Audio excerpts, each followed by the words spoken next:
Welcome everybody to the Beagle Alliance Town Hall. As you all know, we like to do regular town halls with subject matter that we think interests not only Canadians, but globally. My name is Lori Cohen. I'm the Executive Director and founder of the Beagle Alliance. We have Bean Nicholson, who will give a wave, who is like our IT web graphics and absolutely everything else specialist. So if anything goes awry here, B is on top of it.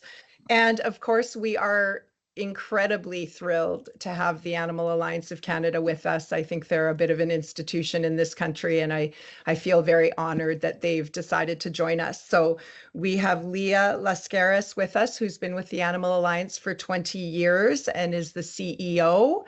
We have Bianca Bois, who is the Director of Development and Communications and is going to be manning the slides. And then, of course, we're going to have a Q&A. And trust me, I'm not doing these two justice, so I'll have them introduce themselves as well. But I think this is a really important subject matter, something that somewhat confused me over many years, and I've always wanted clarification in it, and I'm guessing maybe some of you are the same. So we're really thrilled to have you guys, Leah and Bianca, here. Thank you for joining us. I'm looking forward to hearing about what you're doing and to learning more about our subject matter tonight. Well, thank you so much for having us, Lori. It's really wonderful to be able to be here with all of you, all of your supporters, and all of you, your group. You're just incredible. All the work that you're doing for the animals, and I watched the recent video of your rescue. So it's really it's just so wonderful to see that kind of work still happening. It's so important. So congratulations on that. Thank you. Thank you for inviting us to do this. Absolutely. Well, yes, my name is Leah. I am the CEO of Animal Alliance of Canada. As Lori mentioned, I've been with the organization since pretty well just out of university. And so it's really wonderful to be here with you all tonight to talk about this very important issue that this organization has been keeping an eye on and working on since pretty well the beginning of the organization. We're going to be talking about the use of pets in research in Canada, how this all happens, and hopefully what you all might be able to do to help us.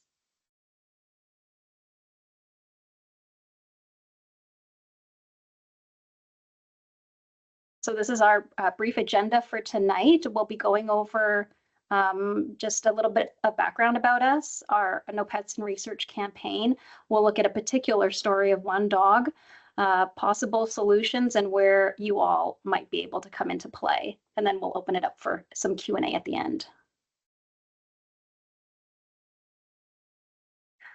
Animal Alliance of Canada was founded in 1990 as a nonprofit organization committed to the protection of all animals. It was started by quite a number of people who actually worked at the Toronto Humane Society and decided to leave and form Animal Alliance in order to focus more on legislative issues. And since pretty well the beginning, it's been working to create long-term legislative change for animals and the environment. And specifically, we tried to fill a niche at the time of electoral politics and legislative lobbying as tactics to encourage legislators, the policymakers, to pass better animal protection and environmental laws. Project Jessie, it was a campaign that was started pretty well at the beginning of the formation of the organization. It was doing a lot of hands-on rescue work at the beginning, and it was targeting specifically animals that might have been targeted by researchers. These were animals that were in pounds and shelters that were being requisitioned by research labs. And so we had relationships with shelters and pounds at the time to call us if they were requisitioned by a lab, so that our volunteers were able to go to the pounds to buy up the animals before the researchers could get there. And so part of part of that work, aside from the hands-on rescue work, was also a mandate to try to have the legislation changed so that this wouldn't happen anymore. And we called the program Project Jessie after a dog who we tried to save, but we failed. And so we named the program after her to remind us that we have work to do and that it's not going to be done until we can really truly honor her, so that no other animals like her go to research.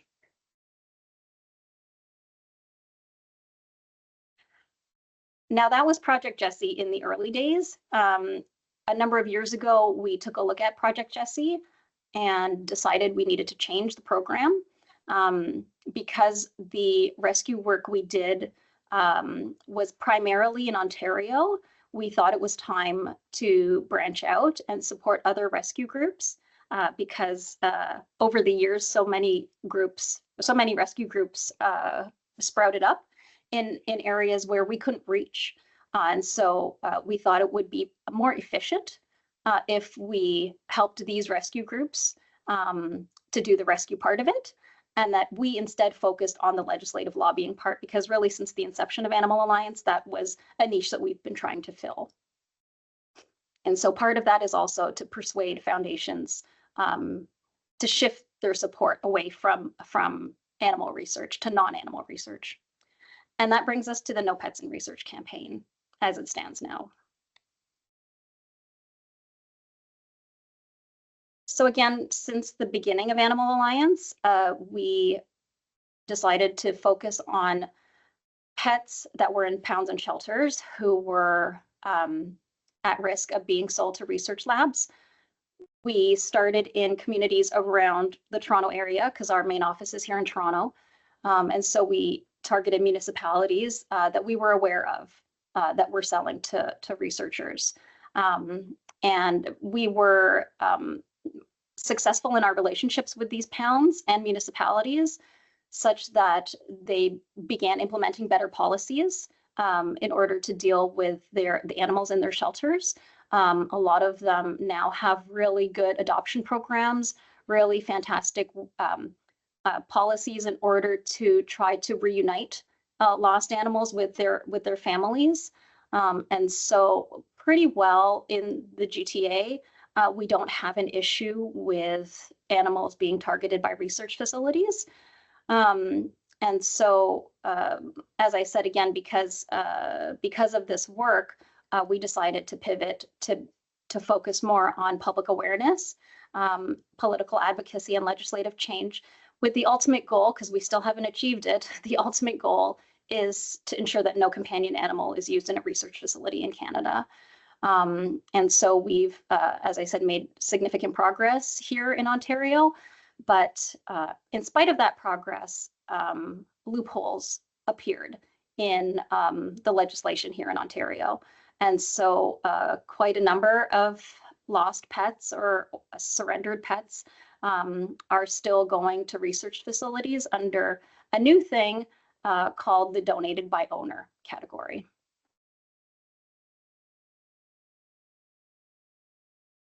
So Ontario, we believe, is unique in Canada. It is, as far as we know, the only province that has a legislation surrounding animals used for research. It's called the Animals for Research Act, and its affiliated regulations.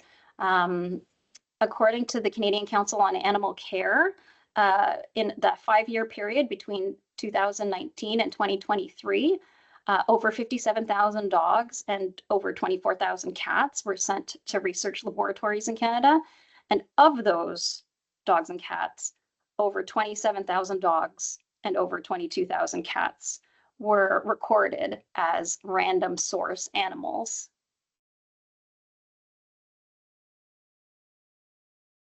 In Ontario, there are a number of definitions in the regulations.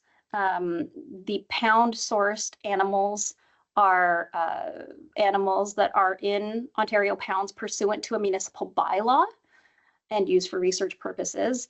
And the Ontario ministry that oversees this piece of legislation has expanded the definition to include humane societies that have the contracts for the municipalities and rescue groups that might be helping these pounds and shelters to take in these animals after their redemption period is expired.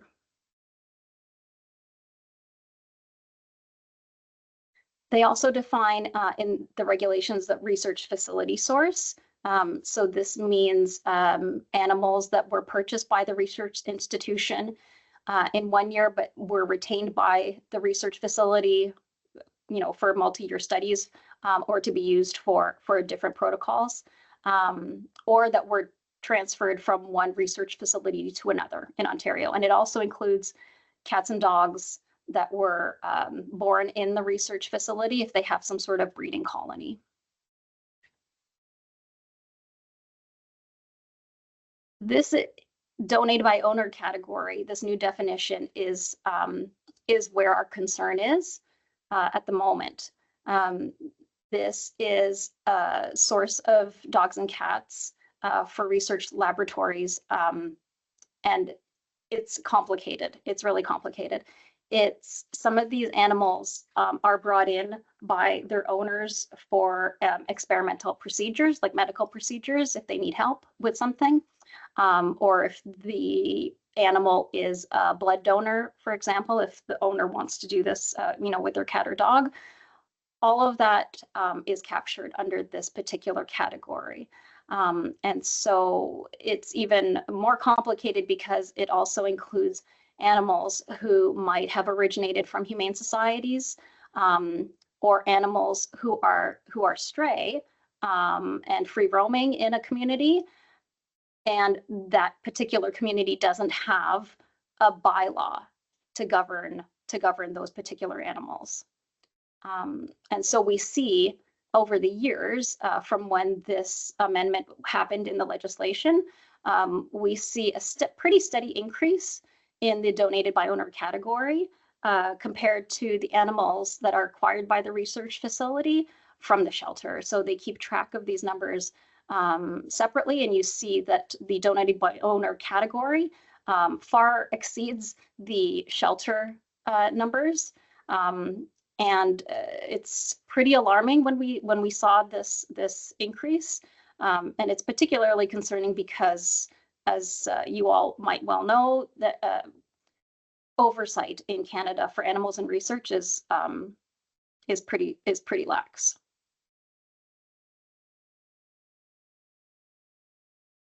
And so we like to use the story of Royal as an example, as an illustration of what could happen. Royal was a lovely family's dog. He lived with them for a very long time. And while his main caregiver, Lori, was away, I think somebody forgot to latch a gate. They didn't do it quite properly, and he was able to get out. And so he was roaming about. A lovely couple found him, and they did quite a bit of work to try to figure out where exactly they were supposed to take him. This is in a community that's just outside of Toronto. And so when they found out who the local pound operator was, they took him there, and they said to the pound operator, if nobody comes to claim him, please let us know. He's lovely. We would love to adopt him. And so they went on their way. And instead of trying to reunite Royal with his family, or instead of trying to adopt him to this lovely couple who found him, the pound operator decided to sell him to a research facility where he was euthanized because they decided he was too old for their research protocols. It all happened in violation of the regulations here in Ontario. He was clearly an owned and loved dog. He was tattooed. He was well groomed. He had a collar. He had tags. So finding his humans shouldn't have been difficult. And it was quite a bit of work to find out the truth behind his whole story.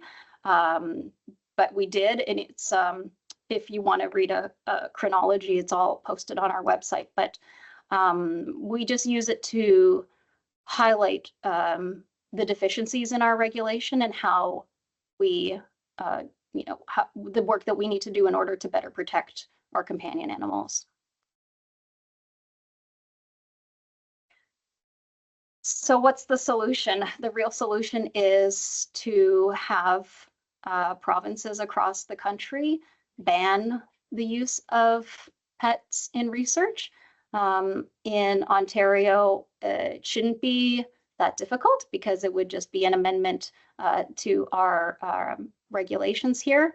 But of course, as you all probably pretty well know, it's really difficult to convince policymakers about animal welfare issues. And so what's really helpful at this point is a broader public awareness about this issue so that we can start to apply sustained pressure on our governments.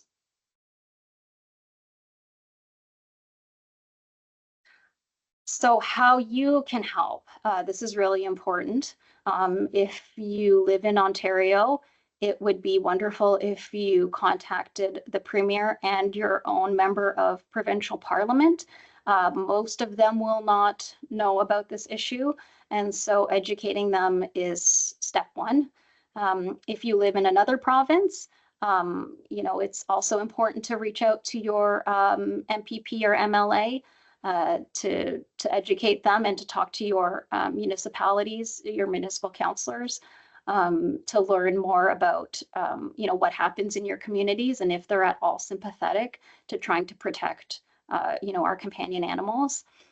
I highly recommend you share this information with anyone within your network who has a companion animal, and also if you're able to help your local rescue group or animal pound, whoever provides your whoever provides your municipal pound services, to help them find homes for the animals who are in their care.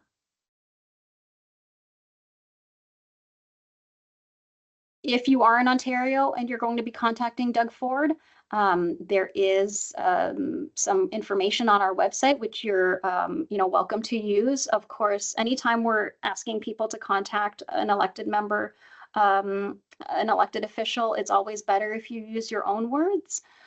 You're welcome to use our information as sort of a template, as a guide, or for talking points, but it's really helpful. I think if it's not, just a cut and paste or a form letter that we're sending in, they really need to know that you put some effort into it, and that what you're saying comes from your heart. This is also really important, learning how to keep your pet safe. It's really helpful if you keep your pet's microchip up to date, and to review your local municipal bylaws. It's really helpful to know where an animal ends up if it's lost. My cats have escaped from my house, and I know the panic that you feel when that happens, when you realize that they're gone. And so it's really helpful to know, to be prepared, and to know, what's your closest local shelter, what's your closest vet office, where your actual municipal animal services is, what their policies are. So all of that is really going to be useful for you should you ever need to try to find your lost companion. And just thank you so much for being here today, for learning about this issue, and hopefully for wanting to help us work it throughout the communities in Canada. If you want to get in touch with us, all of our information is there, and we're always happy to talk to people.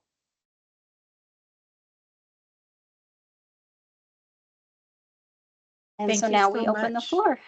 Yeah, thank you so much.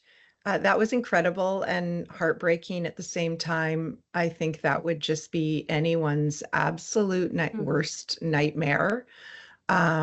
It's astonishing, really. It still amazes me how far behind we are as a country in animal protections, specifically animals in research. But thank you, Leah. Thank you, Bianca. That was just such incredible information. I myself have a few questions, but I see um, that Nicole has her hand up. So I'm just going to say this about everything. We're going to do a Q&A. There's a number of people here. Let's just, you know, it's an emotional topic, I think. So I think people get angry at, I mean, even myself, I was quite infuriated to hear that the person in charge of the shelter, whoever it was, actually went ahead and made that decision. I think it brings a lot of us to anger, especially knowing how much we love our pets. But we'll keep the Q&A respectful and just focus on what we can do going forward and kind of what we can do as opposed to what we wish other people would do. And so I'll leave it to you guys. We do a town hall setting. So obviously we want to hear your voice if you're interested. That's kind of why we started these town halls, is so we could all sort of chat together and that you had a voice, but certainly don't feel like you have to if that's not your thing. If that isn't your thing, we'll take a look at the Q&A as well and be watching the Q&A. And if you want to pop it in there, that's fine. But in the meantime, Nicole, I see your virtual hand is up. So if you'd like to chat, by all means, or you have a question or a comment. Thank you for being here, by the way. Yes, I was going to ask you, what is Quebec like? Because I used to live in Ontario, but I used to live in Toronto, but then I moved to Beaconsfield, Quebec, and I'm wondering what Quebec is like. And it's very hard to find, it's very hard to find a lot of the West Island animal services. Usually they just work with, they usually just worked with, with I know Beaconsfield has a little tiny pound that they keep animals for 3 days, and then they go to SPCA West, which is no kill. But other municipalities work with Canada-sur-Loire, which is a pet hotel, and they also have temporary pounds. But they're very quiet about what they do. They work with municipal patrol, picks up the animals. So it's really odd in Quebec, and especially in the West Island. There's sort of, I'm wondering what's Quebec like in terms of animals going to labs? Is it a big problem in Quebec? And also, what can I do to try to get my municipality to develop a good animal services? Because they only have a little tiny pound right now. Yeah, the second half of your question is really important because that's the key to it all, right? Trying to convince your municipalities to have better laws. We worked for a long time here in Toronto, and I've found over my time here that sometimes it's a matter of waiting for the right people to be put in place, for all the pieces to sort of come together. Because try as you might, depending on who is on your city council, they may just be tone deaf to what your concerns are. So it's important to get to know who these people are. And specifically on Beaconsfield, I don't know who exactly, like what exactly happens there. I expect, people will be really curious about their communities or neighboring communities, but I can't speak to those specifically until we do some research. I encourage everybody to do some research because we can't do it all, right? We can't be everywhere. So we rely on people to be our eyes and ears about these kinds of things and to empower themselves by learning what exactly happens in your community. So it shouldn't be that difficult to figure out what exactly happens in your own municipality or township. If you're having trouble finding your bylaws online, you can always talk to your town clerk.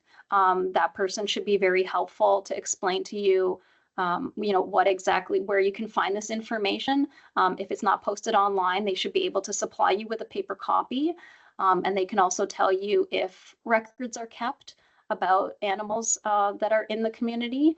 A lot of communities we find don't have bylaws pertaining to cats. Most will have some sort of provisions about dogs, but we're finding that not as many have any provisions about cats. And so in Ontario, that's where things get really sticky, sort of legally speaking, I think, when these animals are picked up. But that's part of, I think, the greater public awareness that needs to happen, simply because we can't be in every municipality keeping an eye on things. So I'm sorry if that's not the answer that you wanted, but that's just how things are at the moment. Yeah, I mean, it speaks to the secretive world that is the animal testing world in Canada and animals in research. It's sort of across the board, which is hard to believe, but this, I think, is why most people don't even know that animal testing is happening in Canada, and that dogs are even being used in testing. The sheer numbers. But Audrey has a good question here. I'm just going to read from the Q&A. If our local shelter or pound is no kill, are they still obligated to provide animals for research? This has been something I've wondered about, is what she's saying and asking. Is this in Ontario? If this is in Ontario, then technically under the legislation, the pound, if the pound has the municipal contract for the animal services, then they would be required if they were requisitioned by a research lab. A lot of places, like I said, because of the work we did in the early days of Project Jessie in and around the GTA, most of the municipal animal services will not give to research. They do this in violation. They defy the act. As to the best of our knowledge, they've not been challenged by the province in order to compel them to comply with the act. I think my reasoning, my assumption is that the province likely knows that if they tried to do that, that it would be a PR nightmare for them. And so they probably just don't bother because there are plenty of other sources of animals. So, if in other communities where there are no bylaws, or in other provinces where they don't have legislation like we have here in Ontario, if somebody is contacted by a research facility, they don't have to comply, but some might choose to. Right. Well, and Audrey goes on to ask, can you provide more information on these labs? How do they decide what animals to take? What is the law that governs these labs? So I'm just going to chime in here if you're okay with that, Leah, because there's kind of a couple of things going on here. The lab, first off, we know that most public universities are testing on animals in this country. What we don't know is a lot of the private laboratories, because they don't have to comply with the Canadian Council on Animal Care voluntary regulatory body. So that sort of answers the question to what is the law that governs these labs, which is there is none. It is a voluntary regulatory body called the Canadian Council on Animal Care. Public institutions will get funding if they are following those guidelines. Private institutions need not follow those guidelines. They don't rely on funding from the government, so they don't have to, although some of them choose to do it because it looks good online to say that they're following the guidelines. However, when you look on the Canadian Council for Animal Care site, it's limited in what is provided in terms of which animals are in which institutions. That's something that we're always curious about. We know that there will be, beagles in University of Guelph, but we just know that from anecdotal evidence of people who have rescued dogs from there and said that they've gotten them from there, and et cetera, et cetera. There's nothing out there that says, on their website or even on the CCAC website that they are from Guelph. So,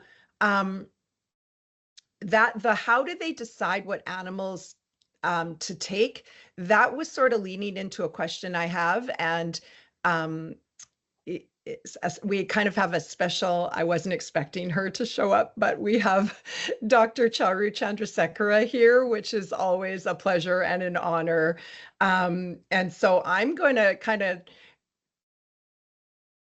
maybe throw her off guard by asking her this question, but welcome. And I wanted to ask you, because when we think about Royal and we think about the age of the dog and how he was euthanized because he was old, but yet they took him, why would they even take him? That kind of thing. But from a scientific perspective, you think about science and you think about,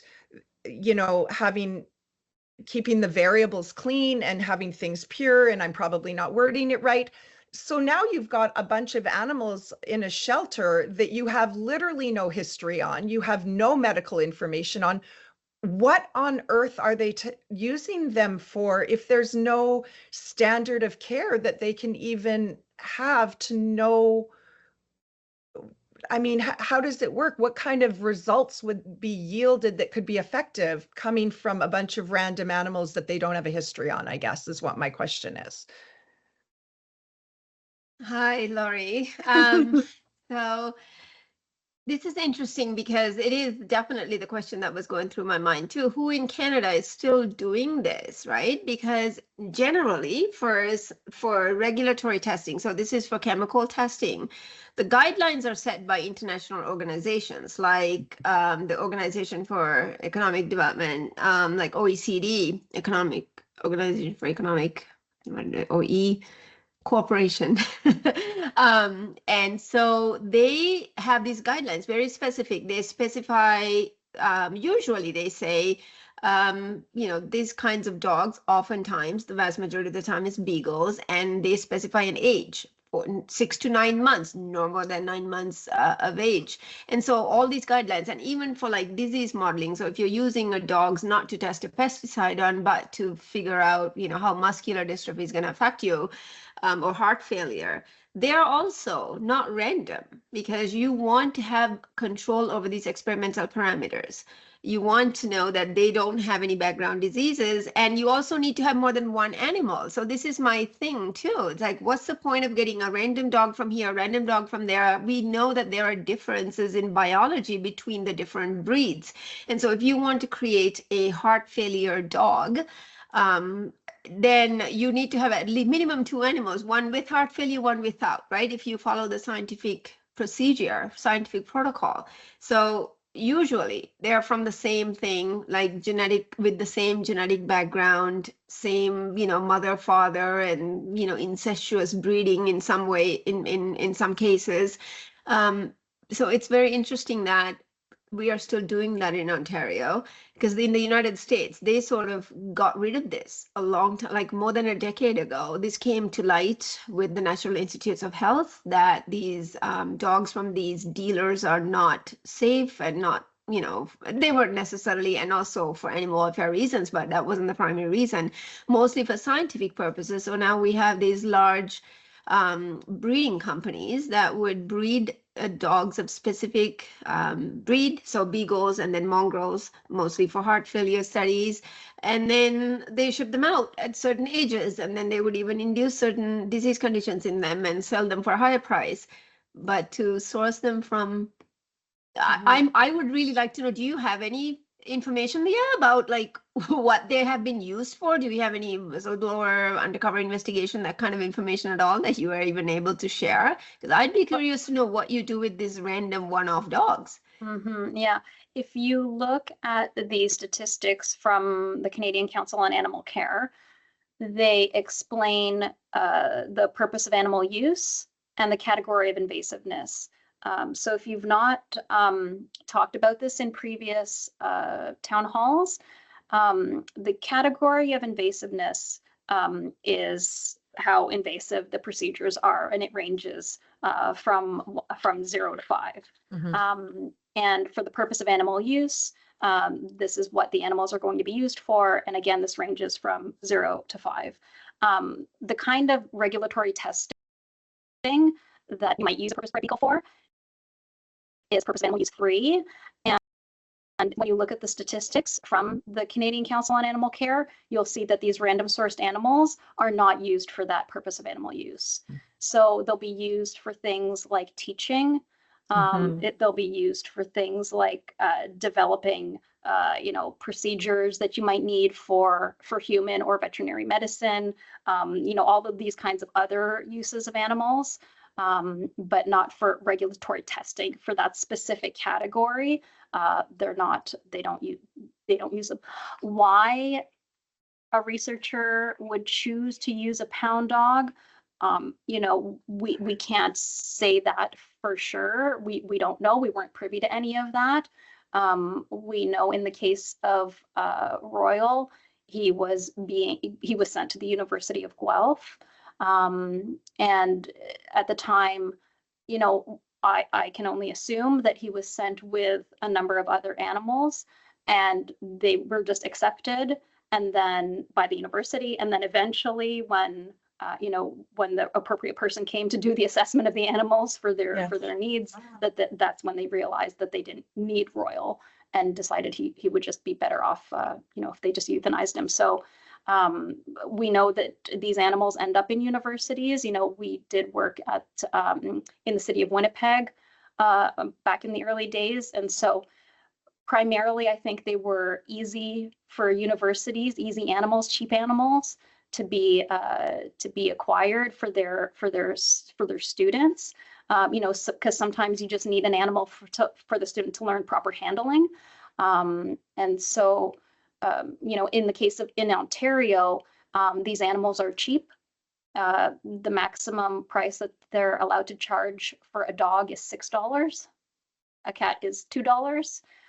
So when you compare that to the hundreds of dollars that you would spend for a purpose-bred animal, I can understand why they would choose to use these animals instead of, if you're just teaching a student for basic needs, as opposed to trying to initiate some sort of relationship between like the university and the local humane society that needs veterinary care, where you could do some sort of co-op placement program. This is the kind of, these are the kinds of arrangements that are done in other countries and have been done in other countries for a long, long time.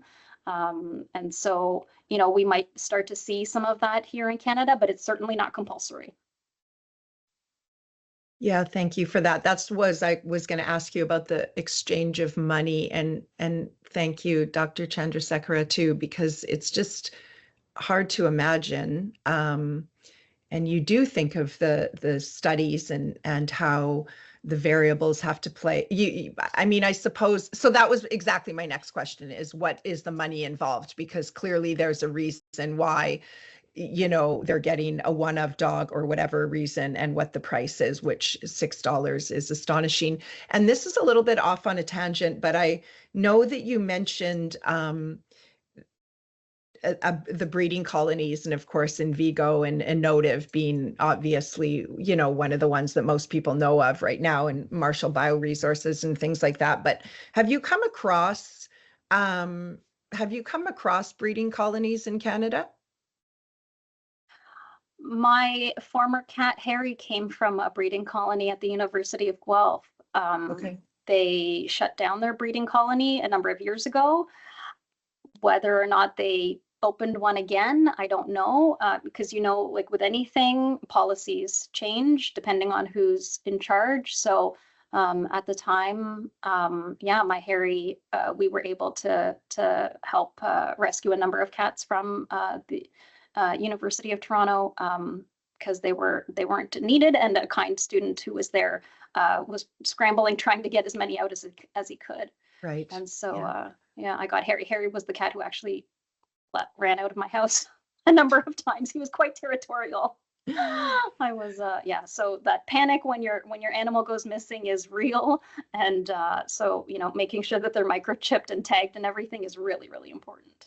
Yeah, I was just curious. We go on to assume that most of the private laboratories, that the beagles specifically, are acquired from the larger breeding companies in the United States. We just assume, we have to make that assumption because we haven't found anything in Canada as of yet. But I apologize because we have a hand up, but your name just says, it just says your initials AS. So I am sorry that I'm just welcome, but I don't see your name in front of me. But by all means, thank you for being here.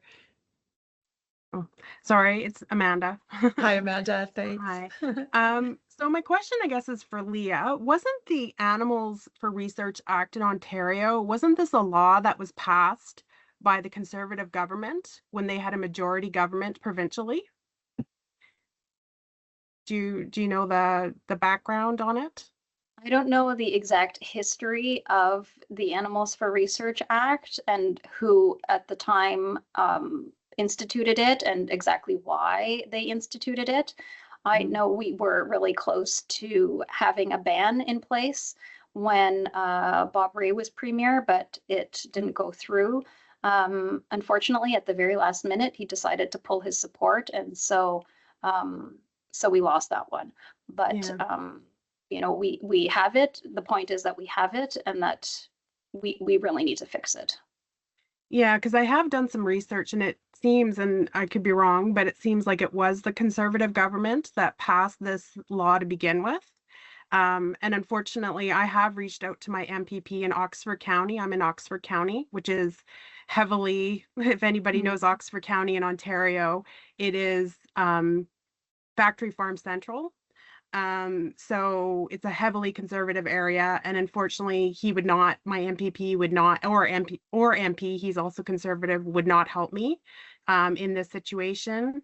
My MPP was also the same person who helped craft, and he worked with Animal Egg to craft Ontario's egg gag law, and fully supports pen dog hunting. And we also know that Doug Ford supports these things. So I'm just curious what else we can do, since we know, or at least in my area, our elected members will not help us. Yeah. They're pro animal abuse. They are. Yeah. And I'm just wondering if there's any plans for, demonstrations or public outreach, because I have posted some things and people are shocked, like they cannot believe, like they don't believe me until I actually post the links to show them that pets are actually being donated or given to research. So I'm just wondering your thoughts on that. Thank you. Yeah, that's a good question. That's why I said I think it's really important to know what happens in your municipality, because sometimes you just can't get through to these policymakers. Sometimes they just will not, no matter what, they will not listen to you or your concerns. And I know how frustrating that can be as a voter. And so sometimes, like I said, here in Toronto, sometimes you just have to wait till the right people are in place, and then everything just comes together.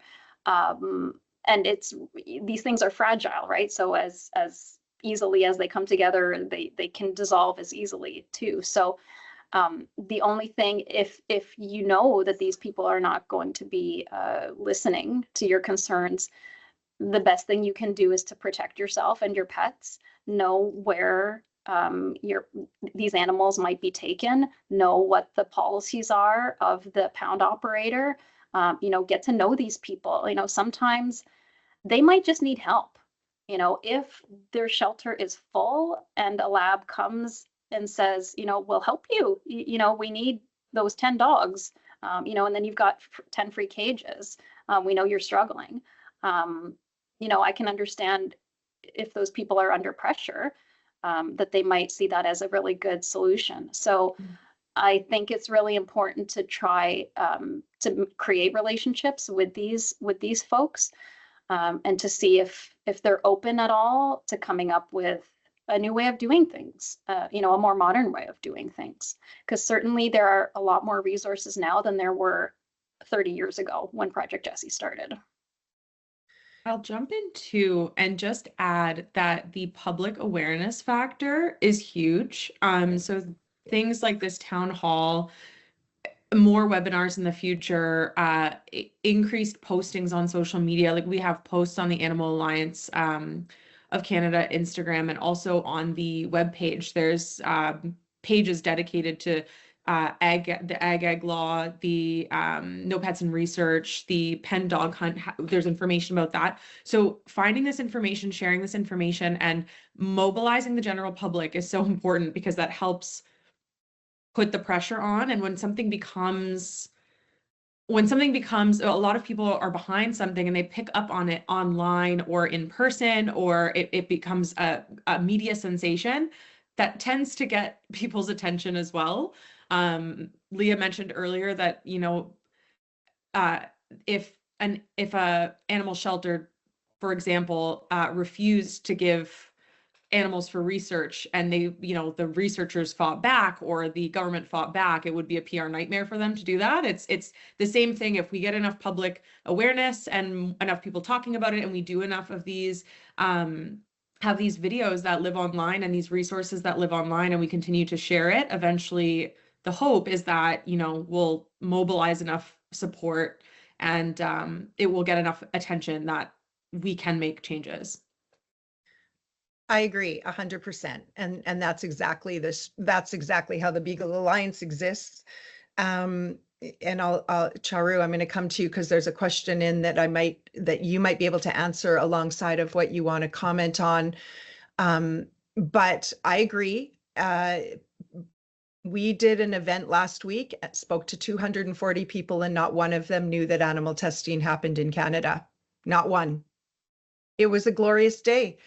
Not because of that, but we actually stood in front of 240 Canadians who had no idea that over 3 million animals were used in testing, and that over 16,000 dogs were used. Now, did they grab on to the 3 million animals? Maybe not as much as they grabbed on to 16,000 dogs. And that's not because those animals mean less than the dogs, but it does speak to the fact that as a majority in this country, and this is sort of what the Beagle Alliance tries to use to spread awareness, is the fact that you almost can't find someone who doesn't have a heart for a dog somewhere. And if they aren't that, their family member does. They really lie in the collective hearts of this country.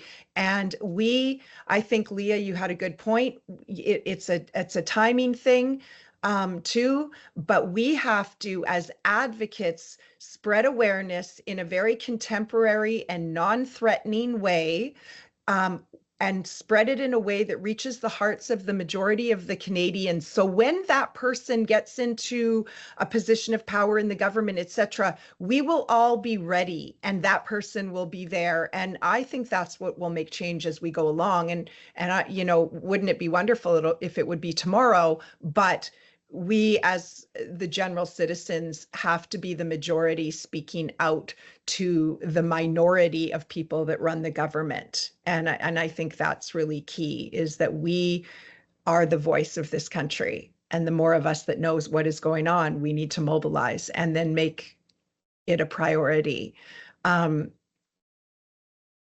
That's when I get emotional, because it drives me crazy that, you know, nobody really knows. And isn't that just how it goes? It's so secretive. Canada has made it so secretive. So we just have a bit of time here, but I know Twyla's here. Hi, Twyla, from the Animal Alliance. And she says, back in the early 2000s, before Animal Alliance got the University of Manitoba to stop using pound dogs, the dogs were used for their tissues, so they were killed immediately. What am I missing here? To have their tissues taken. So there you go. There's the answer to what are they being used for. So appreciate that. And then who is sorry, Sabina and Alex, welcome, and thank you all for being here. So are there any models, and Charu, I think you might know this, are there any models or countries other than the OECD, for example, that we can compare Canada to in terms of performance? And Leah, you might know that as well. I certainly do not. Performance in terms of what? I'm guessing in terms of, well, Sabina and Alex, you can type that in there if you'd like, in case I'm not going to answer properly. I'm thinking in terms of how we legislate animal testing or what governance there is. That's how I took it, but I'm not sure. Maybe you want to type it in so that we can answer you. We can't hear you. We can't hear Oh, you, Alex. I can't, yeah.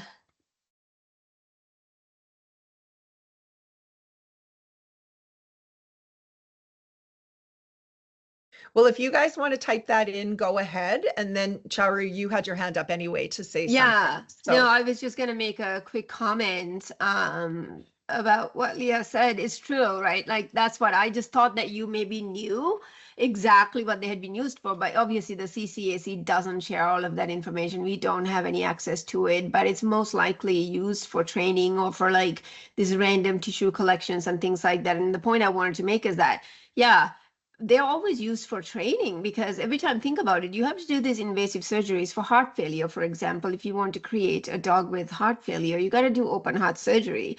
You have to do mechanical manipulation to create a heart attack and all those things. So students who are doing their masters, PhDs, they have to learn to do these things. So these could very easily be practice dogs. And the second point I kind of wanted to mention was, you know, like different political parties, right? So yes, we have a conservative government right now, and maybe, you know, because they allow pen dog hunting, we can't really assume that they won't support this because the liberals were in power. They didn't do anything to undo this law. Like Animal Alliance has been doing this for years now, right? You've been advocating very heavily for this. So we did have an NDP government at one point. We had the liberals. They didn't do anything provincially and also federally too. Our country, this is how our country is viewed in the international arena. Every time I go someplace, give a talk, everyone's like, why don't Canadians care? It's not just that we Canadians don't care, it's just that our government ever at the provincial level or the federal level, we don't take enough action. When you compare we are just 1 out of 36 countries in the OECD, right? But if you look at other comparable nations, they've invested so much in animal-free science, and in our country they let my center close, the only one that was there. There was, you know, and I couldn't get funding for 8 years, trying after 8 years. And so why is it like that? And now we have legislation to phase out chemical testing on animals, but there's not a single dollar that's been set aside to make that happen. So that piece of legislation is just going to collect digital dust on Health Canada's website or Government of Canada's website, the strategic plan on Health Canada. Like there's no money to implement any of this. So it's like, it's really difficult and very frustrating. And I think the public voice is extremely important. This is how they got things done in the European Union. Right now, they are looking at a roadmap to phase out chemical testing in the EU, and they got 1.2 million signatures to get the European Parliament to bring in that kind of a conversation to the table. We can hardly get 100 signatures sometimes, right? And we all really try all of the advocacy that we do collectively. So I think it's really important for all of us to have a voice because we are lagging behind. Like Lori said, we used in 2023, the latest data that we have, 16,151 dogs. In the European Union, 27 countries plus Norway, they used 8,700, I believe, in 2022. That's the latest number available. So how could we, a population of 40 million, use almost twice as many as a population of 400, like 10 times more, right? Like it doesn't make sense. The United Kingdom, still 60 million population there, they used 3,700 dogs in 2023.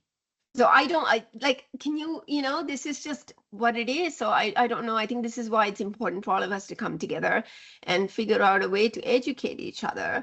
And for Canadians to think that, oh, we are the nicest country on the planet, we're so nice to each other, isn't enough. And most people, like Lori said, every time I sit on a train or a plane, I talk to people about animal testing, and no, everybody's like, oh, we stopped doing that a while ago. I'm like, who told you that? Exactly. But anyway, yeah, those are things at the provincial level and the federal level, regardless of who's in power. I think we're just too complacent. Yeah. Sorry, I want to go back to Sabina's question. Well, the ethical treatment of animals. So compare Canada in terms of performance equaling the ethical treatment of animals. It's a difficult one to answer because I think in every country, it's the same thing. The basic set of guidelines that govern animal research is essentially the same around, right? I mean, some countries have better regulations than others for sure. So the United States has a federal Animal Welfare Act, but that act excludes mice and rats, the most widely used animals in research, right? 80 to 90% of experimental animals in research, they are mice and rats. But that particular act excludes them altogether. So the United States doesn't even count them. At least in Canada, we count them. But the European Union, I would say, has the strictest guidelines that you need to have, you have to pass through, you have to give proper justification, more justification than we do here to be able to do animal experimentation. So I would say that they have the best, the highest ethical standards, and also the highest scientific standards in some ways, although the US is doing really well right now. The Trump administration has done quite well for animals in research. I must say, they're the new director at the National Institutes of Health that President Trump appointed. He just ended all dog research on the National Institutes of Health campus. So there were dogs used in sepsis research, everything. I mean, these are decades old, right? Millions of dollars in spending. They completely stopped it. And he also brought in new policy to prioritize human-based research. So using organ on chip, like human biology-based things. And the FDA, the new FDA commissioner, made a statement on April 10th that he wants to start using non-animal methods for drug and vaccine or antibody therapy, starting with monoclonal antibody therapy and extending to other drugs. And the EPA as well, they want to bring in their deadline to end toxicity testing on animals by 2035. So yes, other countries are moving ahead well, and I think that we definitely need to address these issues as a country. And I don't know, what is the platform? Should we try to like raise enough money to get half an hour on primetime TV? I'm not sure how we educate a country of 40 million population. Yeah, no, it's such a good point. And thank you for that. Thank you everyone for your comments and your questions. And I mean, it is a major discussion that really we wish we had millions of people here and we could break the internet talking about this and be able to make a difference. But we have to do what we all can do. And I think that's the important thing. And so we're going to end it. Nobody else has any comments. I'm just going to leave. Oh, go ahead, B. Did I miss someone? Yeah, I think there's one more comment from Oh, Colleen. I'm so sorry. Colleen? Do you see that? Do you see it in the Q&A? Maybe you need to kind of refresh it. Yeah, maybe I missed it because I see no. I don't want to miss anyone, so go ahead, B. Colleen is saying we need to show the connection between the organizations, nonprofits, research types, and how pets are used to benefit humans like heart disease. This is how the international organization showed how chimpanzees and monkeys are used in experimentations, and they have made progress to rescue the animals and not the facilities from testing on them. Can we not take that strategy? I'm not sure I fully understand that, but that was the statement. Why didn't I see that? And I apologize, Colleen, because I have to, it's a long one and I have to actually have a visual on it to really Yeah, if you switch to people and back to Q&A, you might be able to okay, let's do that. Refresh it. Refreshes. Oh, there you are. Okay, good idea. We need to show the connection between the organizations, nonprofits, research types, and how pets are used to benefit humans like heart disease. This is how the no, I'm not entirely sure how I understand that. I think I'm just going to answer how I'm taking that, but I think I'm going to speak.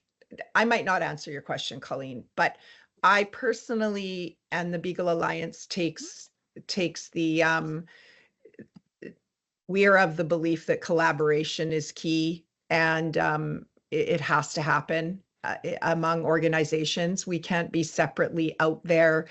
You know, it's great to fight the good fight on your own, but as an organization and individuals, you exhaust yourselves. I think we need to come together. Yes, I definitely think there should be government funding, and I'm going to speak to that in a minute. But I think we need to come together with, among rescues, among advocacy organizations. I mean, I think this is a societal, animal testing in general is a societal issue, not just an animal welfare issue. It is not yielding the results for humans that people in general think it is. So, it doesn't translate, and in ways in which I think people just in general think that it does. And so I think it's a societal issue. We're harming animals. The people in the facility suffer also from PTSD and anxiety in the same way that I see every single beagle that comes out of testing suffer from. And we're not advancing human science. So what is our point? And so if you're not in love with animals, for goodness sake, you MPs and you people in control, at least maybe you want to help your fellow humans, since you are in a position, an elected position, to be a voice for your constituents. So again, it comes down to spreading awareness, and I think that's part of it. And I think collaboration is key. And I think a lot of egos need to be set aside, and a lot of organizations need to come together. That's something that we just love to do. And so, but I'm going to get off my soapbox on that and leave it at that for a minute, because I could go on about that. So because we're past the hour here, I just want to say that we have a couple of things on our website for you guys to take a look at. We have a link to all the MPs under our campaigns when you go to our site, and we have campaigns. We're going to have the Animal Alliance of Canada. We're going to have the PDF files. We're going to have their campaign under our campaigns. As soon as they get it to us, we'll send you an email when that's up there. You can always go back and forth. Now, what I didn't say in the beginning is that Dr. Chandrasekhar, it's the Canadian Centre for Alternatives to Animal Methods that ceased to exist in late last year because there was no funding. Most other countries in the world are funding animal-free science. And so it's a travesty that the most advanced scientific institution in our country had to shut its doors. It's crazy. So I think there's so many things that people don't know, and all of us here are interrelated in that way, and it all comes down to animal testing. And so we're going to have all of those campaigns are on our site with ways in which you can reach out. And I think that we can all agree that it's frustrating when our MPs don't care about the issues we care about. But there's a lot of people in Canada who care. And as long as we keep speaking out and using social media as a positive tool, et cetera, doing these town halls, speaking when we can, we'll tip the scales at some point, right? Let's hopefully, we have to have hope and faith that we'll tip the scales. But I'll kind of leave it at that. We're going to do a follow-up email for you guys once all of that is up under the campaigns.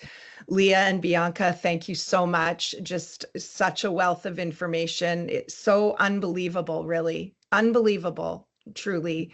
I'm really looking forward to looking at all the things that you send us to share with everyone, just to get more into it. We'd love to have you again, as things change, and we could kind of follow up, etc. Having said that, we spoke about the Canadian Council on Animal Care. Andrew Fenton is going to speak. That's going to be our next town hall. He's going to take apart a little bit about the Canadian Council on Animal Care and talk about the new things going on with them, etc. So stay tuned for that. And of course, B, thank you always for setting everything up and being here and getting everything ready as usual. And for all of you for joining, I'm always so grateful. We all care about animals and want to do something. And of course, what a special treat that Dr. Charu joined us and has such a wealth of information. This is how we do it, you guys. We just do it. We come together, we talk to who we can, and we never give up hope, I guess is what I'm saying. Oh, I'm going to say this last thing. The NIH and the campus, we have been asked by Kindness Ranch, if anyone knows who Kindness Ranch Sanctuary is, they really were a fundamental piece in the in Vigo rescue, but the breeding facility rescue of 4,000 beagles, but they've asked us to help out because many of the facilities under the umbrella of the NIH campuses are now releasing beagles. And so stay tuned because we're on a rescue next week for 10 days across Canada with 15 beagles, and we're still looking for fosters, but these beagles are going to go on to live amazing lives in Canada. And so please talk about sharing. If you know anyone from Manitoba to BC, tell them to reach out to us if they want to foster a beagle. Anyway, thank you all for being here, and thank you for having such care and passion for the animals. And of course, we hope to see you in future town halls, and email us at any time. We really appreciate your support. Thank you. Thank you. Thank you. Thank you. Thanks, Lori.